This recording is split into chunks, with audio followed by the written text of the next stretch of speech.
নমস্কার বন্ধুরা, welcome to ST unique sports. বন্ধুরা, এই ভিডিওতে আমরা কথা বলবো বেশ কিছু অফিসিয়াল ট্রান্সফার নিউজ নিয়ে। আজকের দিনে কিন্তু বেশ কিছু ঘোষণা এসেছে, সেগুলো নিয়ে কথা বলার সাথে সাথে কিছু ফুটবল আপডেট রয়েছে, সেগুলো নিয়েও আমরা কথা বলে নেব এই ভিডিওতে। তাই ভিডিও শুরু করার আগে একটাই রিকোয়েস্ট, চ্যানেলে যারা প্রথমবারের জন্য এসেছো মনে করে চ্যানেলটাকে সাবস্ক্রাইব করে নিও, তাহলে তোমাদের প্রিয় দলের খেলার সমস্ত আপডেট তোমরা এখানে পেয়ে যাবে।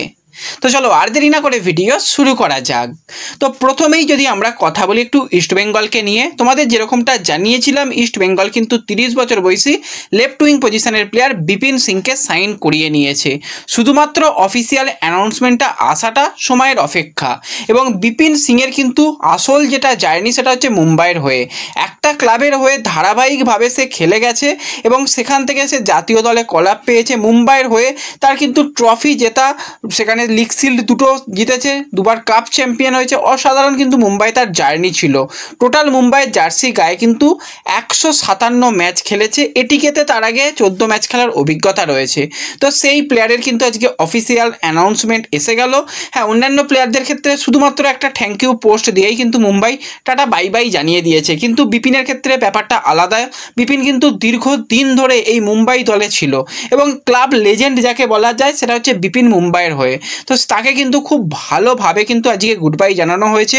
প্রচুর তার মেমোরি কিন্তু আজকে তুলে ধরা হয়েছে এবং অফিসিয়ালিভাবে কিন্তু আজকে মুম্বাই তাকে থ্যাংক ইউ জানিয়ে দিল। এবং তোমরা সকলেই জানো তার পরবর্তী গন্তব্য কিন্তু ইস্টবেঙ্গল। সে অফিসিয়াল সাইনিং কমপ্লিট করে ফেলেছে। ইস্টবেঙ্গল চাইলেই যে কোনো দিন যে কোনো মুহূর্তে কিন্তু বিপিনের ঘোষণা করতে পারে এবং খুব সম্ভবত বিপিনের ঘোষণা দিয়েই কিন্তু নতুন মরশুমের অ্যানাউন্সমেন্টগুলো শুরু হবে বলেই শোনা গেছে। বিপিনের সঙ্গে নাকি ফটোশ্যুটও ইস্টবেঙ্গল করেছে বা করে নিয়েছে, এরকম শোনা গেছে। তো দেখা যাক, একটা ভালো হয়তো ভিডিওগ্রাফি আসবে। লাস্ট ইয়ারে আমরা দেখেছিলাম বেশ কিছু ভালো ভালো অ্যানাউন্সমেন্টের পোস্ট, সেটা আমরা মোহনবাগান ইস্টবেঙ্গলের কাছ থেকে দেখেছিলাম, দুই দলের খোঁচা মারাও দেখেছিলাম। তো ওভারঅল আশা করছি বিপিনের নিয়েও কিন্তু একটা ভালো পোস্ট ইস্টবেঙ্গলের তরফ থেকে আসবে। এবং এর সাথে সাথে যদি ট্রান্সফার নিউজ নিয়ে কথা বলছি, যখন একজন প্রাক্তন ইস্টবেঙ্গলের প্লেয়ারকে নিয়ে কথা বলতে হয় সেটা হচ্ছে 30 বছর বয়সী ভারতীয় গোলকিপার মিরসাদ মিচু, যে কিন্তু নর্থ ইস্টের জার্সি গায়ে এই সিজনে খুব একটা বেশি সুযোগ পায়নি, মাত্র একটা ম্যাচে আইএসএলে চান্স পেয়েছে। তো ওভারঅল কিন্তু তার জন্য খুব একটা ভালো যায়নি, টোটাল সিজনটাই তাকে বসে কাটাতে হয়েছে। কিন্তু তার আগে নর্থ ইস্টের জার্সি গায়ে যথেষ্ট গেম টাইম পেয়েছে, খেলেছে। ইস্টবেঙ্গলের জার্সি গায়েও তার খেলার অভিজ্ঞতা, গোকুলামের হয়েও কিন্তু তার খেলার অভিজ্ঞতা রয়েছে। তো এই মিরসাদ মিচু কিন্তু আবারও কলকাতায় আসছে এবার আই লিগ খেলতে। ডায়মন্ড হারবার কিন্তু তাকে সাইনিং কমপ্লিট করে ফেলেছে। পরবর্তী সিজনে কিন্তু আই লিগে ডায়মন্ড হারবারের জার্সি গায়ে মিরসাদকে আমরা দেখব। এবং ডায়মন্ড হারবার যথেষ্ট ভালো দল গঠন করছে, আইএসএল এক্সপিরিয়েন্স সমস্ত প্লেয়ারদের নিয়ে ভালো একটা দল গঠন এবং ভালো মানের বেশ কিছু বিদেশি এলেও আমরা অবাক হব না। তো তার সাথে সাথে আরও এক প্লেয়ারের সঙ্গে অ্যাডভান্স লেভেলে কথাবার্তা চালাচ্ছে, সেটা হচ্ছে 26 বছর বয়সী ভারতীয় সেন্টার ব্যাক পজিশনের প্লেয়ার মেলরয় অ্যাসিসি, যার সাথে পাঞ্জাব এফসির কিন্তু এখনও 2টো সিজন কন্ট্রাক্ট রয়েছে। কিন্তু পাঞ্জাবের জার্সি গায়ে মেলরয় একদমই গেম টাইম খুব একটা পাচ্ছে না। টোটাল সিজনে মাত্র 12টা ম্যাচে, সেখানে ISL, Durand cup, super cup মিলিয়ে 12টা ম্যাচে খেলেছে এবং মেলরয় চাইছে গেম টাইম। বর্তমানে তার মার্কেট ভ্যালু 60 লাখ টাকা। তো ডায়মন্ড হারবার এই প্লেয়ারকে নেবার ব্যাপারে যথেষ্ট কথাবার্তা এগিয়ে ফেলেছে। সব কিছু ঠিকঠাক থাকলে মেলরয়কেও কিন্তু আমরা পরবর্তী সিজনে ডায়মন্ড হারবারের জার্সি গায়ে খেলতে দেখব।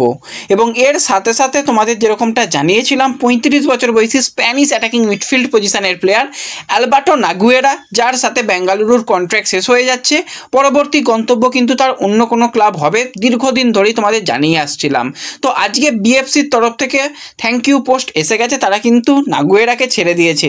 নাগুয়েরার এই বছরেও পারফরমেন্স যথেষ্ট ভালো, 32টা ম্যাচে অ্যাজ এ অ্যাটাকিং মিডিও হিসাবে 6টা গোল, 7টা অ্যাসিস্ট, যথেষ্ট ভালো টপ ক্লাস চান্স ক্রিয়েট করেছে এই নাগুয়েরা।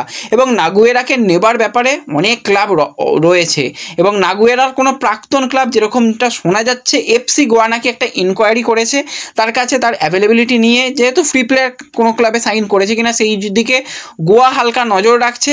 ইস্ট বেঙ্গল একটা সময় পর্যন্ত নাগুয়েরার ব্যাপারে ইনকোয়ারি করেছিল, কথাবার্তা চালিয়েছিল, কিন্তু সেটা আর পরবর্তী সময় ডেভেলপমেন্ট কিছু হয়নি।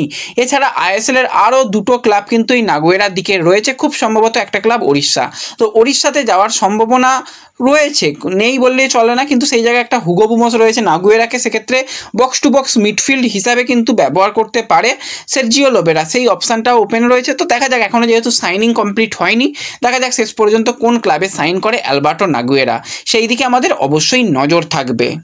এছাড়া যদি আমরা একটুখানি মহিলা ফুটবল নিয়ে কথা বলি, তো আজকে আমাদের জাতীয় মহিলা দলের কিন্তু একটা ফ্রেন্ডলি ম্যাচ ছিল উজবেকিস্তানের সঙ্গে। তো সেই ম্যাচটা যথেষ্ট ভালো আমাদের প্লেয়াররা খেলেছে, কিন্তু 1-0 গোলে আজকে আমরা হেরেছি। অনেকগুলো চান্স এসেছিল, সেখান থেকে আমরা গোল করতে পারিনি।